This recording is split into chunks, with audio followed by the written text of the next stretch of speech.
Am I the a-hole stories? Update: Am I the a-hole for telling my mother that my husband is not her replacement son? Original post: My parents have 2 kids, me, 26 female, and my brother Dan, 34 male. Dan had a rough time growing up and frankly, my parents failed him. As a teenager, he struggled with severe addiction and mental illness, and they did almost nothing to help him. By the time he was done with college, he had completely cut off my parents. To this day, Dan and my parents are still estranged. I, on the other hand, still speak to my brother regularly. My parents, especially my mom, take every chance they can get to mourn the loss of their son, and act as though my brother wronged them by leaving. Dan has told me he wouldn't mind reconnecting with them, but only if they reach out and apologize first. I've encouraged my parents to do this, but they insist that he betrayed them. I got married early last year to my husband Jeff. We have a happy marriage and he is adored by all my friends and family, but I feel like my parents have been crossing some boundaries. For example, whenever we've gone to visit them, they insist that he sleep in Dan's room, saying that their son, my husband, has come home and should sleep in his rightful bedroom. Before the pandemic, my dad would take Jeff out to sporting events, and introduce him as his only son. Most of the pictures of my brother in my childhood home have been replaced by pictures of my parents with Jeff. The other day, my mom called to invite me and Jeff over for the holidays.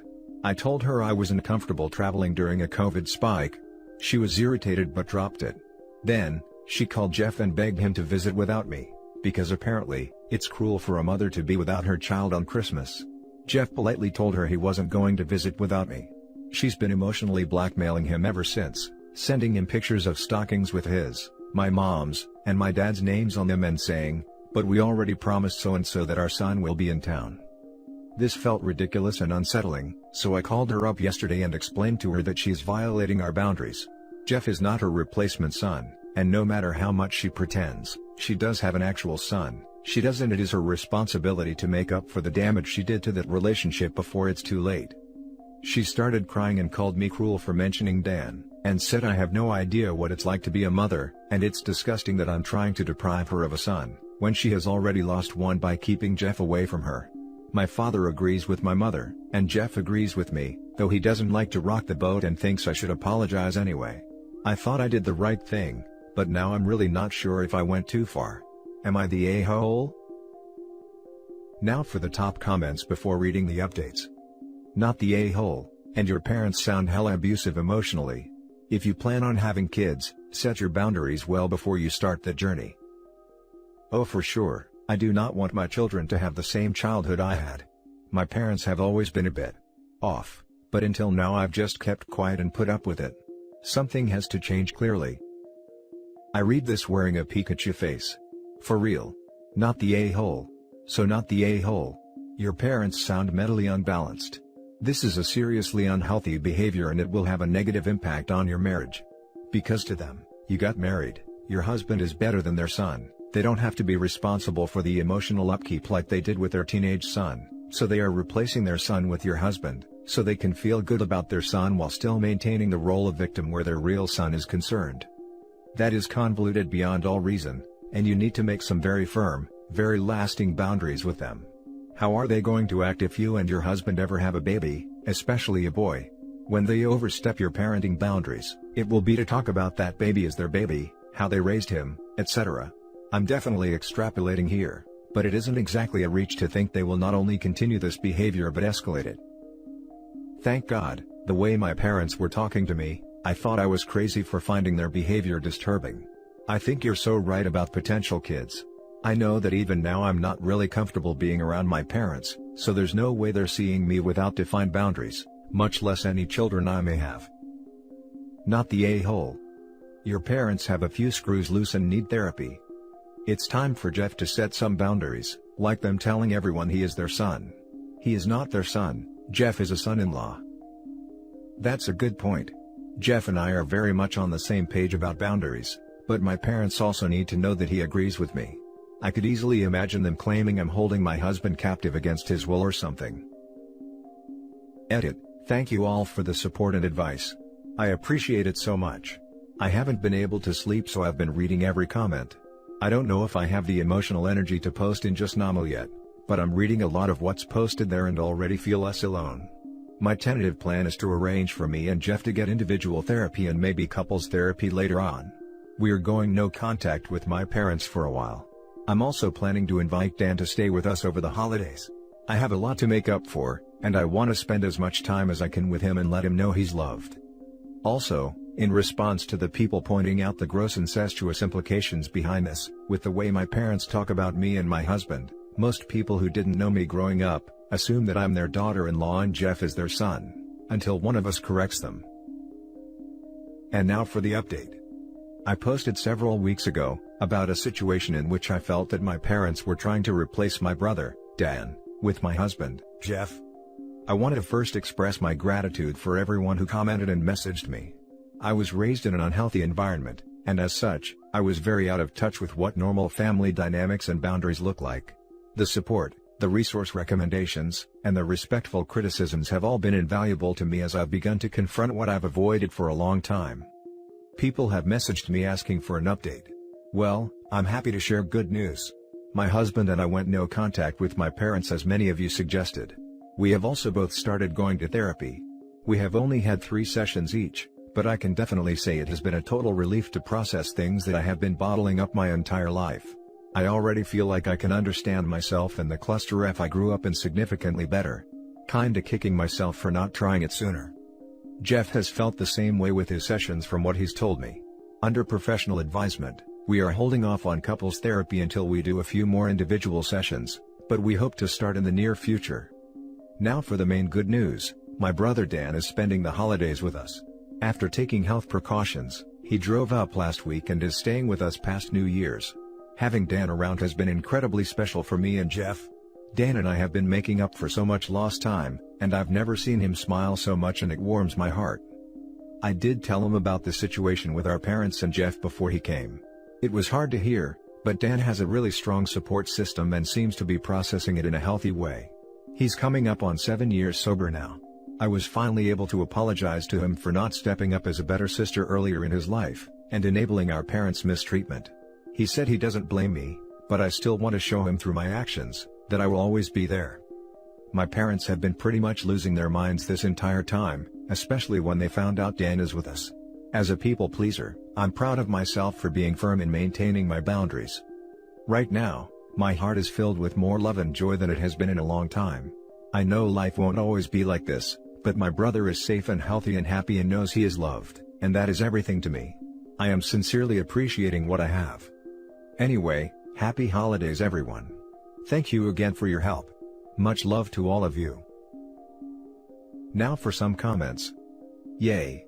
Merry Christmas.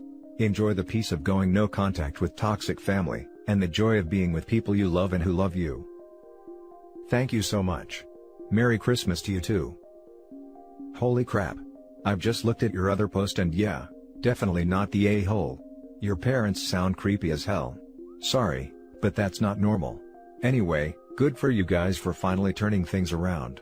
Stand your ground with this, and Merry Christmas to you, your husband, and your bro. I don't have much to tell. But 7 years sober, that's an achievement itself. Give him a hug from an internet stranger. Love to your family and Merry Christmas. It is a huge accomplishment. I will definitely pass your hug on, it'll mean a lot to him. Merry Christmas. This is a great update. Glad to know that you are getting a chance to heal. Thanks, I feel like I've unlocked a new level of life, haha. Now for the next story. Am I the a-hole for telling my ex-wife I don't want her to come to Christmas dinner? Basically, earlier on this year, she, 37 female, came out as a lesbian to me, 37 male, and we divorced after being together 11 years. It really sucked, and even though we've remained sort of friends because we share our dog together who's 10, I do find it hard. Because she's been in my life for so long, she's remained on good terms with my family, especially my folks who see her as a daughter-in-law still. If we were still together, we'd have spent Christmas together with my parents, but as we're not, I was just planning to spend it with them on my own. I was talking to her a couple of days ago and mentioned that I was looking forward to my mom's Christmas dinner, and she said she was too. She assumed she's still coming, especially as her family have effectively disowned her for being gay. She doesn't really have anywhere else to go. My mom told her when we split up, she's still welcome there anytime, especially Christmas. I told her I don't want her to come, it's a bit too weird to me to spend Christmas with her, after all that's gone down, and would rather just have it as family only. She got really upset about it, and said she didn't have anywhere else to go, and otherwise, it would just be her and the dog. We agreed he'd be with her this Christmas and alternate it. I said no still, and she started crying and I hung up. Obviously, I don't want to upset anyone, so think I could be an a-hole for that? I mean, she does have a girlfriend, I don't see why they can't spend time together. I told my mom today and she was really angry. She said that I didn't have the right to disinvite anyone and shouldn't be so mean at Christmas. I told her she's my ex, if I don't want to see anyone then I shouldn't have to. She said she is in two minds whether to just invite her anyway, and if I don't like it, then I cannot come myself. I don't know Reddit. I don't think I'm an a-hole for not wanting to see her, but maybe I could have handled it better? Am I the a-hole? Now for the top comments. Not the a-hole. Ex-wife doesn't get to share your family still. Make it very clear to your parents. They are welcome to invite her, but if you show up and she's there, you're leaving and not doing anything with them over the holidays. This. Not the a-hole. She strung along and lied to OP for 11 years, effectively stealing those 11 years from him and his perfect partner and family. And after that, she still has the audacity to appear in the family events. Despite having a girlfriend now? I am sorry that OP does not get support from his parents. Not the a-hole. As if you need that reminder on Christmas. If your mom wants to see her, she can meet her another day. Super weird of your ex to assume she can still come, considering she already has a new partner. Maybe she wants to bring her to WTF. She did not assume, the mom invited her. Dude, not the a-hole, and it's time for you to consider whether you've only been divorced by your wife. That is so harsh of your family and so thoughtless of your wife. I feel for you. OP's family has essentially chosen his ex over him. Mom made it clear she was inviting ex no matter what, and that if he didn't like it, he could not come. It's crazy how everyone is trying to act like things are peachy and normal at the expense of OP. It's like no one is really considering his feelings at all. His world has recently been twisted around and he's seemingly expected to act like things are perfectly fine. Edit. So I've made a decision and rang my mom about it. I'm not going. She's told me she's re-invited my ex anyway, so I've said to avoid being awkward, I won't go myself and she can go. My mom practically begged me to reconsider, but I said it's my decision. I've also told my ex that if she's going there, I'm having the dog this Christmas so I'm not on my own Christmas day. She also tried to get me to reconsider, but I'm ignoring it now. Further edit, I asked her when I just spoke to her about spending it with her girlfriend. Apparently, she's currently self-isolating, so she can't see her. Now for the last story. Am I the a-hole for naming my newborn son after my deceased son? For purposes of this, let's just say the name is Eric. My ex-wife, 46, and I, 49, were college sweethearts. We have two daughters 19 and 17. We then tried on and off throughout our 30s to have more kids, but my wife kept failing to get pregnant and finally suffered a miscarriage at 39. When we had come to terms with the fact that my younger daughter would be our last kid, my ex-wife got pregnant and at 44 had our son. We named him Eric after a close college friend, and I was happiest I think I've ever been up to that point. I told everybody about our miracle baby, took a million pictures, and even planned to go back into the long hours of investment banking from the startup I was working at, so I could make more money for his future. However, 4 months later, our son died of sudden infant death syndrome. I was devastated, but my ex-wife was even worse. She turned into a zombie, got on heavy psychiatric medication, and refused to show me any sort of physical affection. She screamed at me whenever I came home from doing something normal, and kept feeling the need to remind me that I had daughters too. I couldn't take being at home with her negativity, so I threw myself into networking, got back into investment banking, and started working long hours. At work, I met an analyst who also just started there. When I realized my ex-wife and I were just strangers living in the same house, I decided to be brave and tell her that this wasn't going to work anymore and filed for divorce. The analyst and I started dating, and we fell in love quickly and got married. I have 50-50 custody, and even though both my daughters are extremely cold to my new wife, she always tries her best with them and tries to give them advice as a non-judgmental relative, and I appreciate that. After trying for under a month, she got pregnant. I don't know what got into both of us, but we were extremely jittery about finding out the gender. However, eventually 7 months in, we gave in and found out we were having a boy, but her parents wanted it to be a surprise, so we kept it from everyone. Last week, our son was born. When my wife found out the gender earlier, she said she would be honored to call him Eric. I shrugged at the time, but I knew there would be no better name. However, the first time my younger daughter saw the baby, she jolted up when I told him this was Eric, and she screamed, "How could you?" and walked out. My ex-wife rarely calls, but I woke up and saw 5 missed calls from her. When I call back, she starts screaming that Eric was our name, and it had significance because we decided Eric would be our first choice boy name, because it was the name of a friend we made in college. My older daughter also heard and said she could not deal with this, and has refused to come see me and quite vehemently expressed her dislike for my wife for being okay with it. Am I the a-hole? Now for the top comments. You're the a-hole. You're an a-hole to your ex-wife, your daughters, and both your sons. You named your son after his deceased half-brother. How do you think he will feel when he finds that out? He is basically Eric 2.0. How do you think your daughters will feel, having to hear and say his name all the time, constantly reminding them of their dead brother? Jesus, man. Just Jesus. Edit. Got once people start to explain the timeline, this got so much worse and you became so much more the a-hole. Add in that he married a woman half his age. 6 months after his first son's death, and started trying for the new baby within the next month with his 24-year-old mistress, who would have been 23 at the time, and also divorce isn't likely finalized that fast, if you see the math with the ages and timing that he gives. You're the a-hole. You can't erase one sibling from their life by naming the other Eric. I know it feels good to think you have a second chance. But you are hurting your daughters, your ex-wife, and acting selfishly. The way you describe your wife being a zombie, seems almost like you blame her for being depressed about losing a child. And you seem excited your younger wife can get pregnant so soon and it was a boy. It's nice that you are excited, but you owe your children an apology and maybe ask them for help renaming the baby. How could you say such a thing?